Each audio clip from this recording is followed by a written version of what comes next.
Hey everyone, good morning. आप सभी को कैसे हैं? आप लोग अच्छे होंगे और मैं भी ठीक हूँ। आज का जो खबर है वो बहुत ही दुखद खबर है, जो कि हमारे यहाँ सीभर डिस्ट्रिक्ट की एक सेविका हैं जो कि पूर्णिया ब्लॉक की हैं। तो उनका केंद्र संख्या सारा कुछ लिखा हुआ है, मैं इसमें मेंशन कर दूंगी। तो उन्होंने अपने पद को त्याग दिया है एंड उन्होंने त्याग के लिए पत्र भी लिखा है, लेटर लिख करके उन्होंने भेजा है कि मैं इस कार्य को सेविका पद से मैं रिज़ाइन देना चाहती हूँ। इसके पीछे सबसे बड़ी वजह यही है कि कार्य जो है वो बहुत ज़्यादा ली जा रही थी। इस वजह से उन्होंने तंग आकर के इसको छोड़ने का फैसला लिया है। उनका कहना है कि जब मैं 2007 में ज्वाइन की थी तो मेरे जो नियमावली थे उस पे लिखा गया था कि आपको 6 सेवाएँ ही करना है, 6 सेवाएँ को ही देना है आपको। लेकिन अभी के टाइम पीरियड में जो है वो बहुत सारे कार्य हमसे लिए जा रहे हैं एंड दबाव बनाया जाता है। अगर कार्य नहीं करते हैं तो आपके ऊपर तरह-तरह के दबाव बनाए जाते हैं और बार-बार बोला जाता है कि आपको चयन मुक्त कर देंगे। तो उनसे हमारी ऐसे पर्सनली बात भी हुई कि आखिर बात क्या है। तो उनका यही कहना था कि देखिए, जब हम लोग ज्वाइन किए हैं, कोई भी, मैं भी ज्वाइन की थी तो 6 सेवाएं ही था, सबको 6 सेवाएं ही बताया जाता है। लेकिन जब ज्वाइन कर लेते हैं तो 6 सेवाएं नहीं, 600 सेवाएं हम लोगों के लिए लागू हो जाते हैं।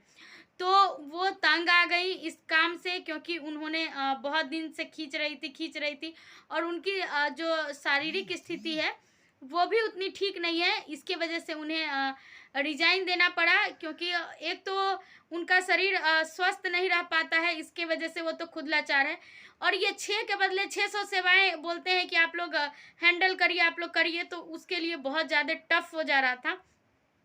और आप नहीं करिए तो सिंपल सी बात है, आपको स्पष्टीकरण निकलेगा। ये बताइए, आप इलेक्शन का जब काम आता है तो इलेक्शन का भी काम देखिए, आप अपने विभागीय काम देखिए। ये नहीं कि ठीक है आज इलेक्शन का काम है तो आप विभागीय काम नहीं करिए, जी नहीं, बिल्कुल भी नहीं। आपको विभाग का भी काम देखना है, इलेक्शन का भी काम देखना है। तो ये बहुत ज़्यादा टफ हो जाता है, इसी वजह से उन्होंने रिजाइन दिया है। और मैं आप लोगों के साथ लगा दूंगी, आप लोगों को दिखा दूंगी कि उन्होंने कहाँ की है, केंद्र संख्या कितना है, आप सभी लोग देख सकते हैं।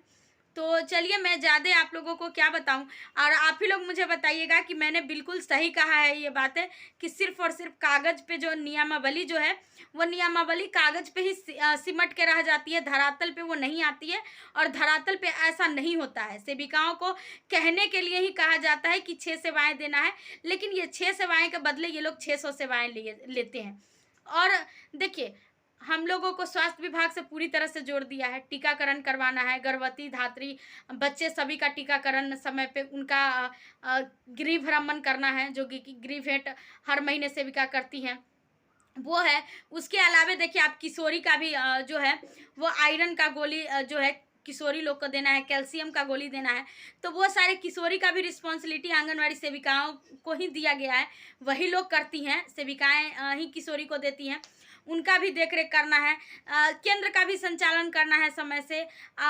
इसके अलावा निर्वाचन का, जैसे बीएलओ, जैसे मैं भी बीएलओ हूँ, निर्वाचन का भी कार्य देखना है। तो इस तरह से बहुत सारे कार्य जो है वो इसमें हम लोगों के साथ जोड़ दिया जाता है, जिससे सेविका बहुत परेशान हो जाती है। आप खुद ही सोच लीजिए, एक दिन में आपको निर्वाचन का भी काम देखना है और अपने विभाग का भी काम देखना है, तो ये आपके लिए बहुत ज़्यादा चैलेंजिंग हो जाता है कि हम किस चीज़ को देखें। अगर कोई पदाधिकारी आते हैं, विभागीय आते हैं, तो कहते हैं कि पहले विभाग का काम देखिए, आपको विभाग काम देगा कि वो काम देगा। ये विभागीय विभागीय ऐसा बोलते हैं।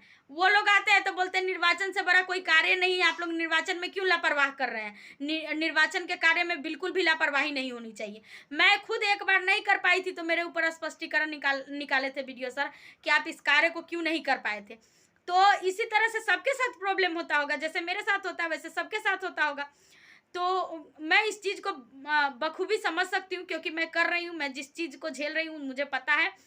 और मुझे भी ऐसा लगता है कि अगर इस तरह से जब तंग आएगी सेविकाएं तो कुछ नहीं कर सकती हैं, सिवाय वो अपने अपना जो पद है उससे वो हटना चाहेगी, दूसरा कोई विकल्प उसके पास नहीं है, क्योंकि इतने ज़्यादा प्रेशर होंगे तो वो हटवे करेगी, क्या करेगी, दूसरा तो कोई विकल्प है नहीं। तो चलिए आप लोग कमेंट करके ज़रूर बताइएगा कि मैंने सही कहा कि गलत कहा, और प्लीज़ एक लाइक ज़रूर करिएगा, आप लोगों के लिए इन्फॉर्मेटिव वीडियो मैं देती हूँ। और एक जो लोग भी मेरे चैनल पे नए जुड़ रहे हैं तो प्लीज़ एक सब्सक्राइब ज़रूर करके जाइएगा, और सब्सक्राइब एक ही बार होता है, और मेरा बोलने का मकसद यही था कि एक बार का मतलब कि एक ही बार सब्सक्राइब होता है। सब्सक्राइब करिए और वीडियो को ज़्यादा से ज़्यादा शेयर करिए, ताकि सेविकाओं में जागरूकता हो और सेविका अपनी आवाज़ को बुलंदी से उठा सके। तो चलिए आप लोगों से विदा लेती हूँ। जय हिंद, जय भारत।